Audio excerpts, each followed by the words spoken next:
कधीपासून त्याला बघण्याच्या नादात तिने स्लाईड फॉरवर्ड केलीच नव्हती, पण आत्ता मात्र ती चांगलीच चपापली आणि सॉरी सर बोलून तिने स्लाईड फॉरवर्ड केली. पण इथे आदित्यच्या चेहऱ्यावर मात्र एक हलकीशी स्माईल आली होती तिला पाहून. रियांशने सांगितलेला पहिला नुस्खा बराच कामी आला होता. इग्नोरन्स ही प्रेमाची पहिली पायरी त्याने यशस्वीरित्या पारजी केली होती. चला मिस्टर आदित्य इनामदार, आता दुसऱ्या पायरीची तयारी करायला घ्यावी लागेल. तो स्वतःशीच पुटपुटला आणि मग त्याने मीटिंगवर कॉन्सन्ट्रेट केलं. आता पुढे. आता मात्र पूर्ण मीटिंग संपेपर्यंत तिने एकदाही त्याच्याकडे पाहिलं नव्हतं. तिला जरा जास्तच ओशाळून आलं होतं. त्याने मात्र जसं काही झालंच नाही ह्या आविर्भावात मीटिंग कंटिन्यू केली होती. आता मीटिंग संपली होती. आज क्लायंटसोबतच त्यांचं लंच पण होतं. त्यामुळे त्याची असिस्टंट म्हणून युविकाला सुद्धा त्यांच्यासोबत जावं लागणार होतं. त्यांची गाडी आता एका 5 स्टार हॉटेलसमोर येऊन थांबली. तसा आदित्य आणि तो क्लायंट खाली उतरला. त्यांच्या पाठोपाठ युविका आणि त्या क्लायंटचा असिस्टंटसुद्धा गेले. त्यांचं ऑलरेडी VIP सेक्शनमध्ये बुकिंग झालेलं असल्यामुळे मॅनेजर त्यांना डायरेक्ट VIP सेक्शनमध्ये घेऊन गेला. आता सगळे त्यांचं लंच करत होते. पण युविकाला मात्र काहीच जात नव्हतं. तिचं मन लागतच नव्हतं. तिला स्वतःला कळत नव्हतं काय होत होतं तिला. Miss Sabnis, what happen? तुम्ही काहीच नाही खाल्लंय अजून? त्या क्लायंटने विचारलं. हो सर, मी खाते, युविका गडबडून बोलली. तिने एकदा आधीकडे पाहिलं, पण तो मात्र त्याचं जेवण करत होता. तिला वाटत होतं की त्याने तिला विचारावं, पण साहेब बघतील तर नशीब. तो तर असा बिहेव करत होता जसं की तिला ओळखत पण नाही. शेवटी तिने कसंबसं करून ते जेवण संपवलं. पण इथे आधी मात्र गालातल्या गालात हसत होता. बस थोडे दिवस सहन कर शोना, नंतर एका क्षणासाठीही मी तुला माझ्यापासून दूर राहू देणार नाही. आय प्रॉमिस, तो मनातच बोलला. आदित्य आणि क्लायंट आता हॉटेलच्या कॅम्पसमध्ये बोलत उभे होते. युविका वॉशरूममध्ये जाऊन फ्रेश होऊन बाहेर आली. ती त्यांना शोधतच पुढे चालत कॅम्पसपर्यंत येत होती. पण इतक्यात कोणीतरी समोरून खूपच फास्ट चालत आलं आणि त्याचा धक्का लागू नये म्हणून ती स्वतःला वाचवण्याच्या नादात स्वतःच्याच पायात पाय अडकून खाली पडणार होतीच की 2 मजबूत हातांचा विळखा तिच्या कमरेभोवती बसला आणि ती आता सरळ त्याच्या मिठीत होती. तिचे डोळे बंदच होते आणि तिने त्याला घट्ट पकडलं होतं. हळूहळू तिने डोळे उघडले तेव्हा तिला कळलं की आपण नाही पडलो. तिला आनंद झाला. पण जेव्हा तिने समोर पाहिलं तिच्या तोंडावर 12 वाजले, कारण ती सध्या आधीच्या मिठीत होती आणि तो मात्र एकटक तिच्याकडेच पाहत होता. त्याची ती नजर तिला अस्वस्थ करत होती, कारण तो काही नजर हटवत नव्हताच तिच्यावरून. त्याचं इंटेन्शन नव्हतं ते. पण काय करणार, ती इतक्या जवळ होती की त्याला राहवत नव्हतं तिला पाहिल्या वाचून. ह्या क्षणी तो हेही विसरून गेला होता की सध्या त्याला रियांशने दिलेले पैत्रे आजमावायचे होते तिच्यावर. Miss Sabnis, are you okay? त्या क्लायंटने विचारलं. तेव्हा कुठे दोघेही भानावर आले. आधीने इकडे तिकडे नजर फिरवली आणि त्याने तिला सोडून दिलं. मग स्वतःचं ब्लेझर झटकत तो तिथून निघून गेला.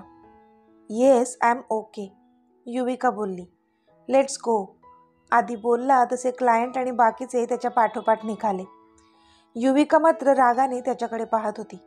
एकदाही मला विचारलं पण नाही ओके आहेस का म्हणून.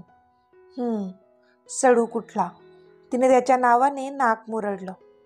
क्लायंटला दुसरी एक मीटिंग अटेंड करायची होती म्हणून आधी आणि युविकाला बाय करून तो आणि त्यांचा असिस्टंट त्यांच्या गाडीतून निघून गेले. त्यामुळे आधीच्या गाडीत आता आधी आणि युवी दोघंच होते. ड्रायव्हर गाडी चालवत होता, त्यामुळे आधी आणि युवी दोघंही मागे बसले होते.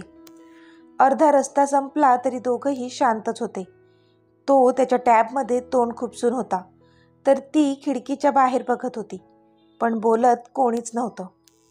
हा सडू बोलणारच नाही का? का ह्याला कळत नाही मला नाही आवडत ह्याचं असं गप्प गप्प राहणं, ती मनातच बोलत होती.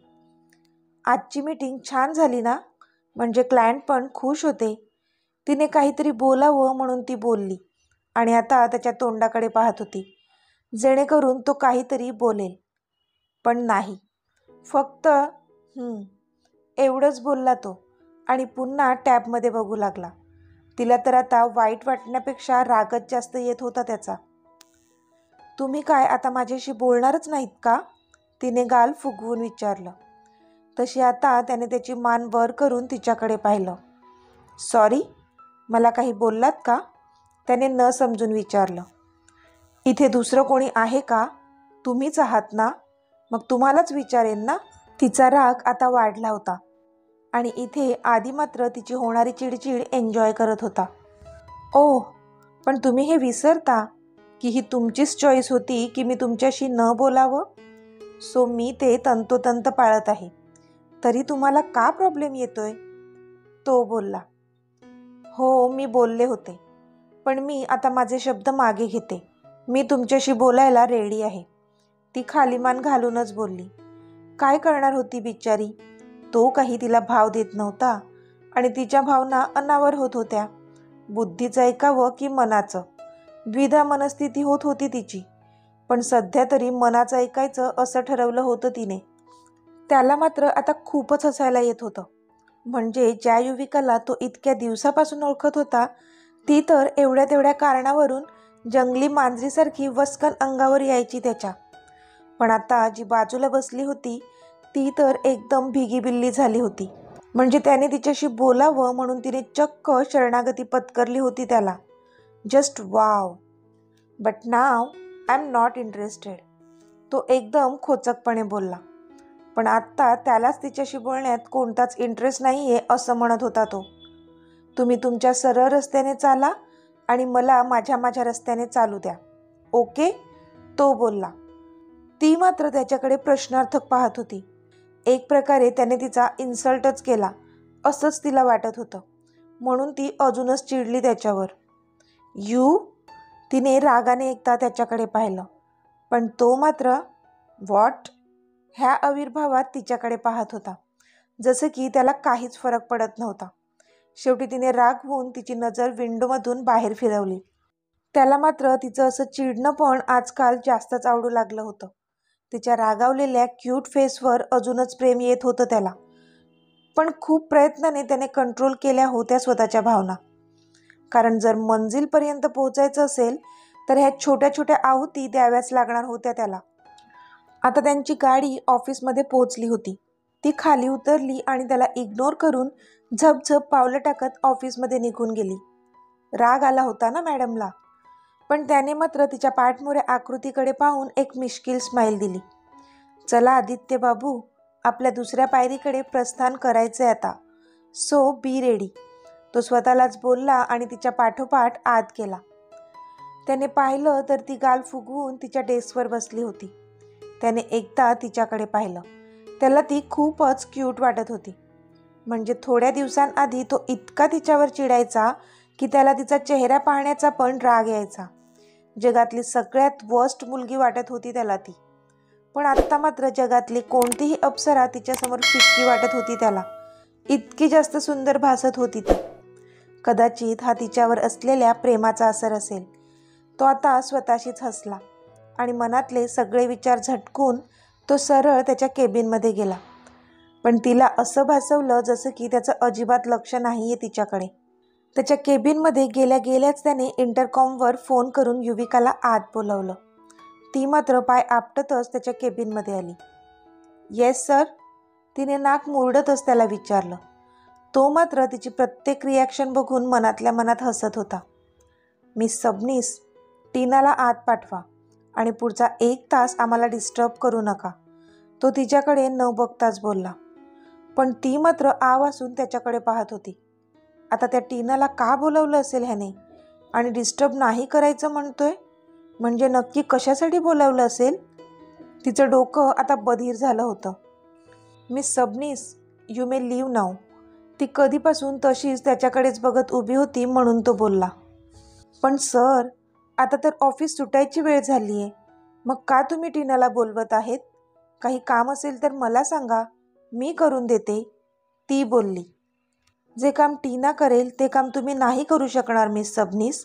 तो तिला चिडवत हसत बोलला. म्हणजे? तिने न समजून विचारलं. म्हणजे काही नाही, तुम्हाला जेवढं सांगितले तेवढं करा. आणि हो, पुढचा 1 तास तरी आम्हाला डिस्टर्ब करायचं नाही. आणि असंही ऑफिस सुटणारच आहे आता, तर तुम्ही आत्ताच घरी गेलात तरी चालेल. तो लॅपटॉपमध्ये तोंड खुपसतच बोलला. पण इथे युविकाने मात्र रागाने तिच्या हाताची मूठ आवळली. What? Now go and send Tina in. तो नकारार्थी मान हलवत बोलला. तशी ती पाय आपटतच केबिनच्या बाहेर निघून गेली. पण इथे तो मात्र आता खुर्चीला मागे रेलून बसला आणि गालातच हसला. त्याला तिची होणारी केविलवाणी धडपड बघून खूपच हसू येत होतं. युविकाने आता टीनाचा नंबर डायल केला आणि तिला बोलावून घेतलं. तशी टीना पटकनच आधीच्या केबिन बाहेर येऊन उभी राहिली. येताना मेकअपचा टचअप करायला विसरली नाही ती. तिने घातलेला डीप नेकचा टॉप अजूनच थोडा खाली सरकवून स्वतःला एक्सपोज केलं तिने. आज आधीला फुल इम्प्रेस करण्याचा कोणताच चान्स सोडायचा नव्हता तिला. तिने आता एकदा युविकाकडे थोडं भाव खात पाहिलं आणि आधीच्या केबिनवर नॉक केलं. तसं युविकाने मात्र तिच्या समोरच नाक मुरडलं. May I come in sir? टीनाने विचारलं. Oh Tina, yes yes dear, please come in. तो थोडं लाडात पण मोठ्यानेच बोलला, जेणेकरून युविकाला बाहेर आवाज ऐकू जाईल. आणि खरंच त्याचा आवाज ऐकून तिथे युविकाने हातातली फाईल रागाने जोरातच आपटली. आणि इथे आधी मनातच खुश झाला. पण इथे टीनाला मात्र आभाळ ठेंगणं झालं होतं. म्हणजे आदित्य सर आज जरा जास्तच फिदा झालेले तिच्यावर, जे त्यांच्या बोलण्यातून तिला जाणवलं. ती तर काय हवेत उडत होती. आणि त्यात कमी होती म्हणून की काय, आधीने पुन्हा इंटरकॉमवरून युविकाला कॉल केला. मिस सबनीस, पुढचा 1 तास कोणालाच आत पाठवू नका. आणि हो, तुम्ही घरी गेलात तरी चालेल आता. फक्त प्यूनला तेवढं सांगून जा, डू नॉट डिस्टर्ब अस. तो शेवटचं वाक्य थोडा सेडिक्टिव्ह आवाजात बोलला. तशी तिने रागातच हाताची मूठ आवळली. पण त्याचं असं वागणं पाहून टीना मात्र 7व्या आसमानावर होती. तिला तर काय करू न काय नको असं झालेलं. म्हणजे आज नक्कीच आदित्यबाबू आपल्यावर मेहरबान झाले आहेत. त्याच्या एकंदरीत आत्ताच्या वागण्यावरून तरी तिला तसंच वाटत होतं. ती आता थोडी लाजत मुरडत होती, जेणेकरून त्याचं लक्ष तिच्यावर जाईल. पण हे काय? आदित्यने तिच्यासमोर एक फाईल ठेवली आणि त्याचा लॅपटॉप तिच्या बाजूने सरकवला. टीना, ही फाईल मला आत्ता लगेचच कंप्लीट करून दे, तो बोलला आणि त्याच्या मोबाईलमध्ये पाहू लागला. पण ती मात्र त्याच्याकडे पाहतच राहिली. Like seriously? मला ही फाईल कंप्लीट करायला बोलवलं ह्यांनी? टीनाचा आता संताप झाला. काय काय विचार करून आली होती बिचारी. आणि ह्याने तर तिला कामालाच लावलं, तेही ऑफिस आवर्स संपल्यानंतर.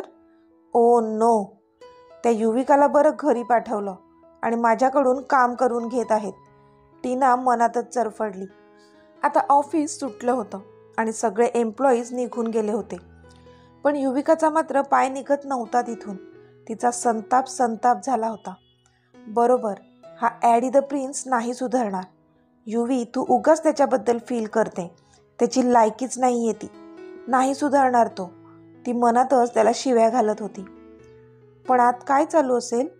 काम तर नक्कीच करत नसतील, कारण ऑलरेडी सगळी कामं मी पूर्ण करून ठेवलीत. मग का त्या नटमोगरीला बोलावलं असेल? किस करत असतील का एकमेकांना? ओ शिट, युविका, काहीही विचार करतेस तू. पण मग काय चाललं असेल आत? मी एकदा जाऊन बघू का आत? पण नको, त्याने डिस्टर्ब नाही करायला सांगितले. उगाचच माझ्यावरच चिडेल, सडू कुठला. तिचं मनातच सगळं चाललेलं आणि आपोआप तिची चिडचिड वाढत होती. पण तो मात्र निवांत मोबाईलमध्ये डोकं घालून होता आणि ऑफिसच्या CCTV फुटेजमध्ये युविकाची होणारी चिडचिड एन्जॉय करत होता. त्याला माहीत होतं ती जाणारच नाही घरी. अर्धा प्लॅन तर त्याचा सक्सेसफुल झाला होता. शेवटी हा नाही करत युविका तिच्या जागेवरून उठली आणि विचार करत करतच त्याच्या केबिनच्या दिशेने चालू लागली. पण जसं त्याने पाहिलं की ती केबिनच्या दिशेने येत आहे, त्याने मोबाईल बाजूला ठेवला आणि टीनाला इन्स्ट्रक्शन्स देऊ लागला. टीनाला तर काही कळत नव्हतं काय चाललंय. इतक्यात जसं त्याने एक्सपेक्ट केलं होतं, धडाम, दरवाजा लोटून युविका आत आली.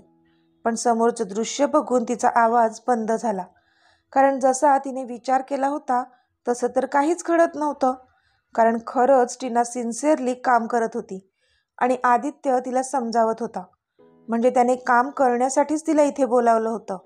आणि आपण काय काय विचार करत होतो. तिला आता स्वतःलाच लाज वाटू लागली तिच्या विचारांची. मिस सबनीस, मी तुम्हाला सांगितलं होतं पुढचा 1 तास आम्हाला डिस्टर्ब करायचा नाही म्हणून. मग हे काय आहे? तो मुद्दाम चिडून तिला बोलला.